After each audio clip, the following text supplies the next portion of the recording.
My name is Michael Edward Henry. My son Caius Henry was the heaviest 2-year-old anyone could ever ask for. He was full of life and a joy to be around at all times. Of course, a handful at times, but what 2-year-old isn't? I loved him more than life itself, and what happened to him is pure evil. He was the best son a father could ever ask for. Even at just 2 years old, Roger killed my son with his own 2 hands, beating him for over 2 weeks. All while his mother selfishly left him in this monstrous scare. 25, 40 years life, none of this will bring back my son. Crimes like this, crimes against helpless children that can't defend themselves, deserve what's coming to them. My son, Caius Henry deserves justice. Thank you, Mr. Henry. Sir? My name is Richard Denny. I am Caius's granddad.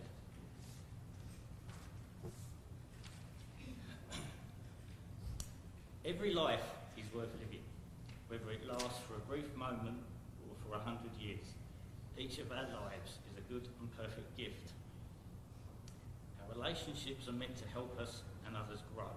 We are meant to depend on one another, respect each other, serve each other in humility, and walk together in times of suffering. We should embrace the lives we have been given as long as they are given. Every life is worth living. Experiencing suffering or watching another suffer is one of the hardest human experiences. In some circumstances, experiencing personal suffering is inconsequential to the end of someone else's.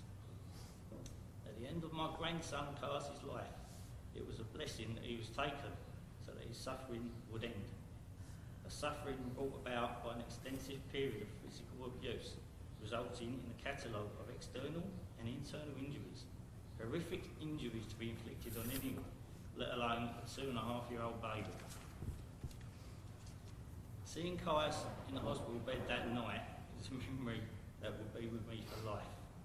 A little baby looking like he had been involved in a head-on car crash, rather than supposed to be tripping over an Easter basket or a child suffering from anemia. Caius's tragic death was brought about by 2 selfish, self-centred people who had no regard for the well-being of this precious gift. They thought about themselves and themselves alone. They thought only of their happiness and their gratification, which has since been proved to have been very fleeting. They made their choices in life, but did not give Caius any. They robbed Caius of ever reaching his potential, robbed him of his life. We will never know what Caius may have achieved or became, what impact his life could have had, but more importantly, he will never know. He will never know the rite of passage, growing up and graduating from school, a journey full of rich experiences, sports games, concerts, Christmas plays, exams, arguments, detentions, and his first kiss. All life-defining, mundane events that are retrospectively so precious. He will never see all his efforts come to fruition to have a career, travel the world, and experience the richness of other cultures. He will never know the joys of meeting someone so special that he'll have to marry, never know the joys of having children, watching them grow, and cherishing all the experiences. Caius will never know life in its fullest. I am incensed for him that his life was taken so senselessly. As his granddad, I would like to plead his case for justice, to be his voice so he can be heard now. A simple thing that at the time was hushed. Leniency in any shape or form for either offending party would be a travesty, even it has been bargained for the complete disregard and lack of respect for another's life in the pursuit of fleeting, selfish gain and gratification. Only the fullest eligible sentencing would suffice. It was tragic Caius had to die so senselessly, but it would be a continuing crime if he had to die so cheaply. Every life is worth living, a blessing that Caius will now never know. Thank you, sir.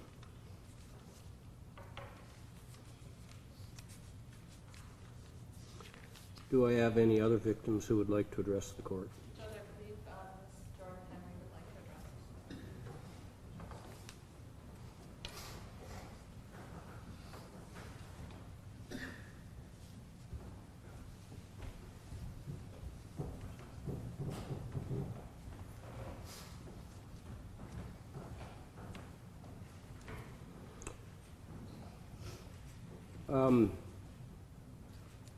Ms. Henry is before the court, seated with counsel. Perhaps it's appropriate. Ms. Henry, I know that you are recognized as a victim in this case. There is a charge currently pending against you. I think it's important that the court advises you that you have a constitutional right not to say anything at all, because anything that perhaps you could say could be used against you with this pending charge. It's known as your Fifth Amendment right. So you have absolutely every right to speak at this hearing, and I will allow that, but you have counsel with you, and hopefully the statements are prepared, but you understand that you need not make any statement here today. And it definitely would not be held against you at all. Yes, sir. And you wish to make a statement? Yes, I do. And counsel, you concur? Yes, Judge. Good morning, Attorney Ali Woodham, and behalf of Ms. Henry. We've had this conversation extensively, and she knows this is a voluntary statement she's making, and it could be used against her. At this time, she waives any conflict or any right that she may lose, and she does want to make a statement. All right, very well. Ms. Arnold, could you remove that laptop from in front of her, unless that's the teleprompter? Record will reflect this is Ms. Jordan Henry, who is the mother of Caius. What would you like to tell the court? The best word I can use to describe my son is light. He was constantly surrounded by light, and it poured from him every day. He was kind, sweet, mischievous, and playful. He touched the heart of everyone he came in contact with and could put a smile on anyone's face, whether you were around him a few minutes or got the great privilege of being touched by his beautiful soul daily as I did. Caius meant the world to me, and I would give anything to have him back. I was naive to the evil of this world. I believed all your lies and manipulations. You stole away the person I love the very most, the whole world. I want you to know you are a coward. You preyed on someone who couldn't even tell anyone what was happening. Though my world will never be the same, I will use this pain to help others. I will not live in this darkness because by God's grace I know I will see my little boy again. Until that day comes, I will try to live a life that makes my Caius proud. I can't believe I trusted you. I fault myself for trusting you with my precious son. I was so stupid for believing a monster like you.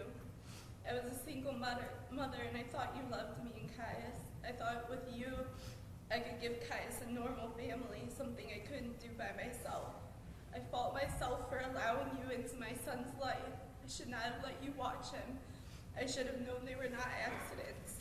I was so blinded by you and your lies, control, and manipulation that I was not thinking that you could be abusing him. I hate myself for it, and I will never forgive myself. I have not slept in 9 months thinking of what you did to my son. I have not been able to mourn him because no one believes anything I say, and they make me feel like I'm not allowed to mourn him. As I was thinking of you at work and how much you love me, you were torturing my son at home. I thought they were bruises, and you had me believing that. I thought he was an active child and falling and playing rough with you. Now I can't stomach what you are actually doing. I wake up every day with a hole in my heart that will never be filled. I hurt every day. You betrayed the trust I gave you, and no amount of time spent in prison will ever make up for what you stole away. But while there, I suggest you pray to God for forgiveness before you ultimately meet the fate you deserve. Thank you, Ms. Henry.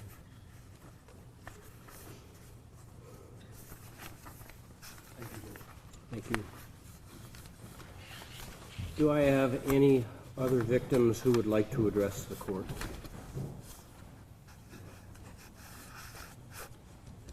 appears not.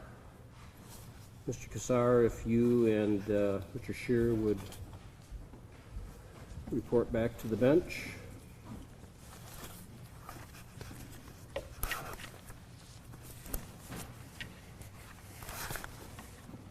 I, like the prosecutor, have had a difficult time in formulating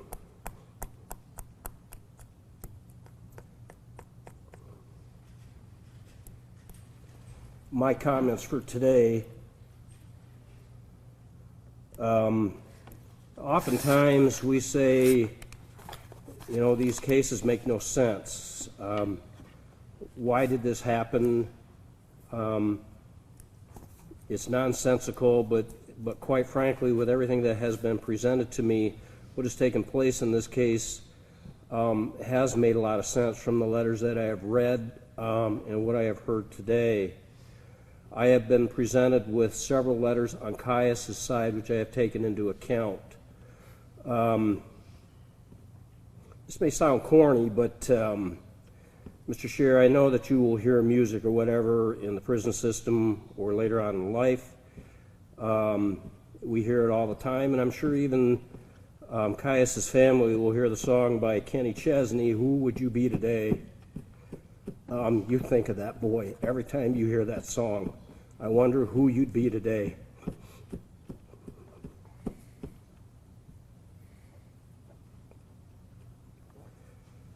Because nobody will ever be able to realize that. I really appreciate your father's letter to me, and I'll be honest with you, your sister's letter, because it brought to me the realization of what really took place here.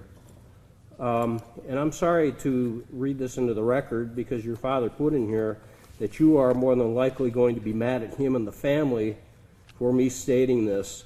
But he definitely outlined to this court what has taken place here. And he stated first with alcohol, then prescription drugs. He's done cocaine. He was removed from every public school. They would change him from the 9th grade until expulsion of school altogether. He would go from highs to extreme low, including suicide talk and overdose attempts. He was seeing a psychologist up to the time of his arrest after his daughter was born. We thought he had turned it around. Here's the key. But we believe he just got better at hiding it from us. After reading the probation report, you can see he is not being entirely truthful about his addictions, which is another symptom of his illness. Your sister writes, "We could not understand where these off-the-wall behaviors were coming from. Prior to him even turning 18, my brother was diagnosed with bipolar II disorder. At the time, I was in a registered medical assisting program, and I had done an entire presentation on this disorder. It all began to make sense to me after that. I finally had an answer for his compulsive, thoughtless behaviors and his addiction." Those are good keywords of what took place here. Thoughtless behaviors and your compulsions, as these go hand in hand with this disorder. And counsel has adequately said it. Not a defense to this case. Not a defense to this case in the least bit.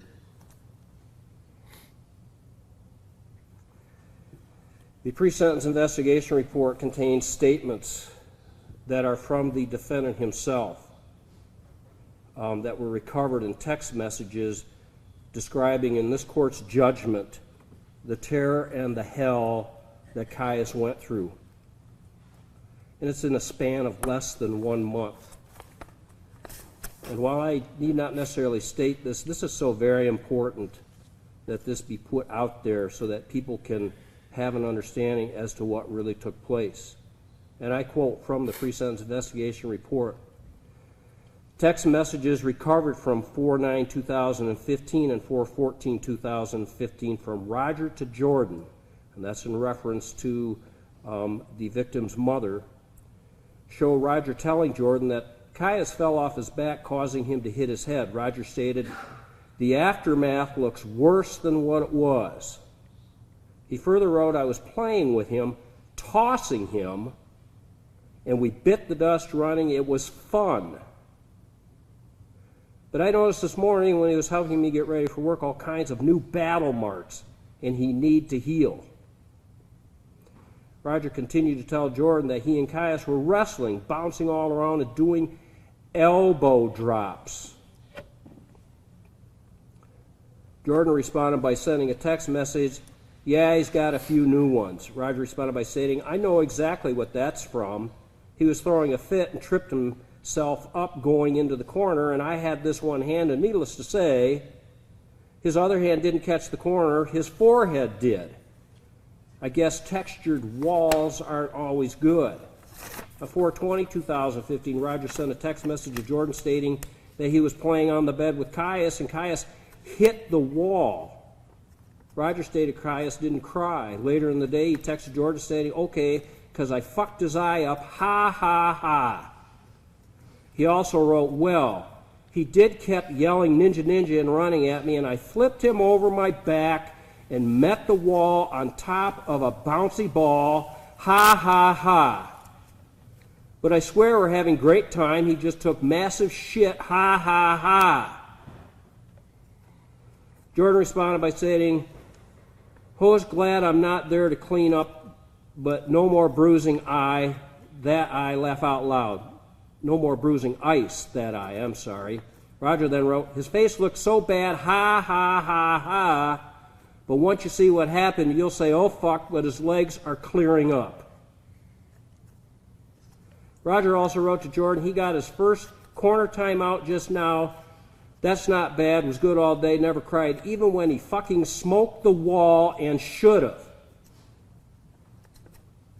And in the plea-taking process, I described what was in the medical examiner's report, as well as the severe injuries that this poor young soul took to his scrotum and the injuries that were inflicted there by treatment what the medical examiner described as being stomped. This was not play. This was not play in the least bit, no matter how somebody wants to interpret that. I'm telling you what this exactly was here, Mr. Schear, is the adult version of a cat playing with a mouse. And we know exactly how that always turns out. You knew exactly what you were doing. You knew the pain that you were inflicting on this boy, and there is not a reasonable person in this world that doesn't start to see some bruising or start to realize that I have a little 2.5-year-old boy here that I cannot do this stuff with. And I know darn well from reading all of these things that these elbow drops are the injuries that you inflicted on this poor lad's head to cause bruising that was so severe that it went deep into the brain that even the medical examiner could not believe or had not seen before. And what really establishes to this court that your knowledge of the wrongfulness of what you were doing, the guilt that you have in this case, is the urging of you to the victim's mother not to say anything. That you couldn't be present when emergency personnel arrived because you might lose your daughter. There is knowledge of guilt there. No ifs, ands, or buts about it. I've been in this practice for some 33 years. This is one of the most heinous crimes I have ever seen. And 4 of those years were as a prosecutor seeing some pretty heinous things, and I did more than my share in probate court of abuse and neglect cases. To me, this is nothing more than like a student with a hacky sack ball, kicking it around, and that's exactly what you did with this poor lad. You know, but for the prosecutor's statement and the representations to this court that this is the sentence that I should impose, the agreement that has been reached in this case, I quite frankly could not find my way fit to sentence you to this low of a sentence. You quite frankly should serve the rest of your life in prison. There is no question in this court's mind about this. This was one of the most barbaric events that I have ever read.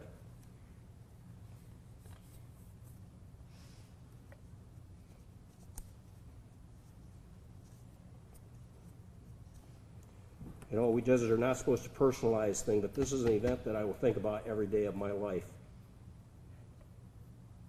And I feel so sad, and I apologize, and you have the court's deepest regrets here to the Henry family. I am so sorry of what took place in this case.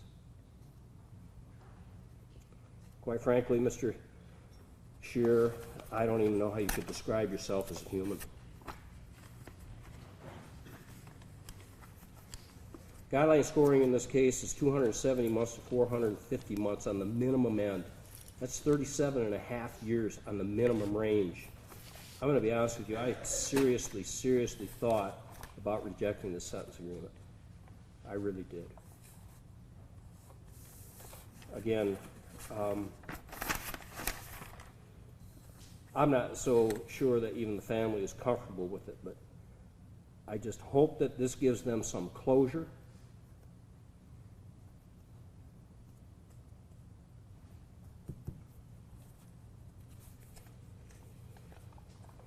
And again, it's with the court's deepest regrets. The maximum penalty in this case is life. The court is required to establish both a minimum and a maximum sentence in this case, however. And with the sentence agreement, it is 25 to 40 years in this case. This is a fair and proportionate sentence. It is for the protection of society. Guideline scorings are no longer mandatory, they are advisory, as I've stated in every case thus far today and as counsel has pointed out. In fact, I might even say that I even went back and reread the Lockridge case before today's sentencing, and it used to be that we had to follow sentencing guidelines. They were mandatory. Now they've become advisory. And part of the issue in the Lockridge case is that in order to score elements that we have, offense variables and things like that, it has to be by a jury determination or it has to be by the defendant's own admissions. And what is contained in this report, as far as this court is concerned, is these admissions that are in this report on the part of Mr. Schear are enough to establish all of the variables within the sentencing guidelines. And quite frankly, I could easily deviate upwards based on the things that I have read and the admissions that he has made, that there can, quite frankly, be no contest, no appeal in this court's opinion as to this sentence or any of these variable scorings. The Lockridge case, as I indicated, said that about jury determination or defendant's admissions. This case is by a no contest plea. I am the trier of fact here, and I make these findings this way so as to support this sentence.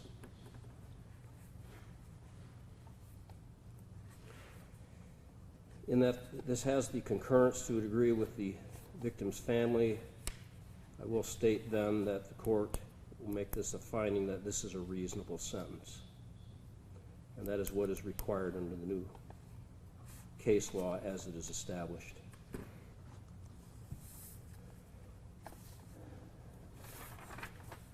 Mr. Schear, you are ordered to serve a minimum of 25 years to a maximum of 40 years in state prison, Michigan Department of Corrections.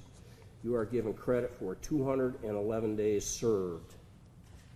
I will not impose any fines. I will not impose any cost. If restitution is ever requested, it shall be repaid as a condition of parole. Mr. Schear will be entitled to have a hearing on any restitution amounts. I would note here that there was no recommendation from probation department on the part, frankly, anyone for restitution. I did note, however, in Ms. Henry's victim impact statement, she requested restitution. I don't know where those amounts really come from. I am not going to order that restitution at this time. Crime victim's right fee is imposed in the amount of $130. State cost of $68 is imposed. There is no attorney fees here. Upon your release on parole or as is available in the system, you shall obtain full-time employment. You are to have absolutely no contact with the co-defendant in this case. And dare I note here too, it is interesting that while Ms. Henry may have believed that you were in a romance relationship, your very own statements in this report, Mr. Henry, are that she was nothing more than a sexual object to you, which definitely proves to the court that your goal was to get young Caius out of the way, and hence the behavior here, so that you could probably just have her as that object. You are to have absolutely no contact with Caius's family in the least bit. as they are victims in this case. You shall submit to any and all substance abuse counseling, mental health counseling, educational, vocational counseling, psychological counseling, impulse control counseling, anger management counseling, AANE or CA, as is available in the system or as your agent directs. If I have the authority to do this, I am ordering this. If I do not have the authority to do it, then I am asking that the parole board impose this condition upon any release, and that is you are not to be alone with any child that is under the age of 18 while you are on parole. And the Department of Corrections is to notify this court and its predecessor of any release on parole considerations, and I will execute a notice today that Department of Corrections is to notify this court of any time that they're considering on letting you out of prison.